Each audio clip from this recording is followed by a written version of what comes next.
Hallelujah. भजन संहिता 121 में लिखा है, मैं अपनी आंखें पर्वतों की ओर लगाऊंगा। मुझे सहायता कहाँ से मिलेगी? मुझे सहायता यहोवा की ओर से मिलती है, जो आकाश और पृथ्वी का करता है। इस वचन के द्वारा परमेश्वर ने मेरी जिंदगी में अद्भुत काम किया है। एक दिन पहले की बात है, जिस जगह पे मैं जॉब करती हूँ, वहाँ पे जब हम सुबह जाते हैं तो जैसे ही हम उस रूम के अंदर एंटर होते हैं तो वहाँ पे हल्की हल्की सी स्मेल आती थी कि जैसे कोई वायर है जो चल रही है। और जो रूम का एनवायरनमेंट था वो हल्का हल्का फॉगी था, हल्का हल्का धुआं वहाँ पे दिख रहा था। और जब टेक्नीशियन को बुलाया गया और चेक करवाया गया तो कुछ भी पता नहीं चला।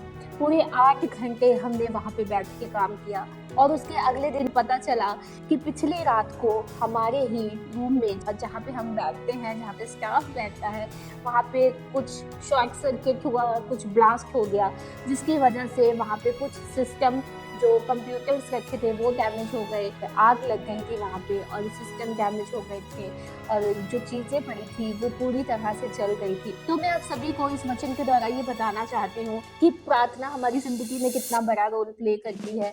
जिस चर्च में मैं जाती हूँ वहाँ पे हमारे स्पिरिचुअल फादर है पास्टर अंकल यूसुफ नरूला जी हमें ये सिखाते हैं कि जब भी आप अपनी जगह पे बैठो, जब जहाँ पे आप काम करते हैं वहाँ पे दोनों हाथों को उठाकर परमेश्वर से प्रार्थना करो। और जब से उन्होंने ये टीचिंग हमें दी है और मैंने रोज इस बात को अपनी लाइफ में इम्प्लीमेंट किया है। और जब भी मैं अपनी सीट पे बैठती थी दोनों हाथों को उठा के प्रभु का धन्यवाद करती थी, परमेश्वर के वचन को घोषित करती थी, प्रभु की सुरक्षा को मांगती थी। और समटाइम्स मन करता था कि नहीं रहने दो, आज नहीं करना है, लेकिन फिर भी मैं करती थी। मेरा मन नहीं भी होता था फिर भी मैं प्रार्थना करती थी। और सच में उस प्रार्थना ने कितना बड़ा रोल प्ले किया कि वो जो ब्लास्ट हुआ था रात को वो सुबह भी हो सकता था जब हम वहां पे बैठे थे। लेकिन परमेश्वर ने कहा धर्मी जन की प्रार्थना के प्रभाव से बहुत कुछ हो सकता है। परमेश्वर ने हमें बचाया। वो ब्लास्ट तब नहीं हुआ जब हम बैठे थे, पर तब हुआ जब वहां पे कोई नहीं था और परमेश्वर ने हमें इस तरह से बचाया। तो मैं आप सभी को कहना चाहती हूँ कि हम लोग अपनी सुरक्षा के लिए सुरक्षा कर्मी रखते हैं, पेरेंट्स अपने बच्चों की सुरक्षा करते हैं।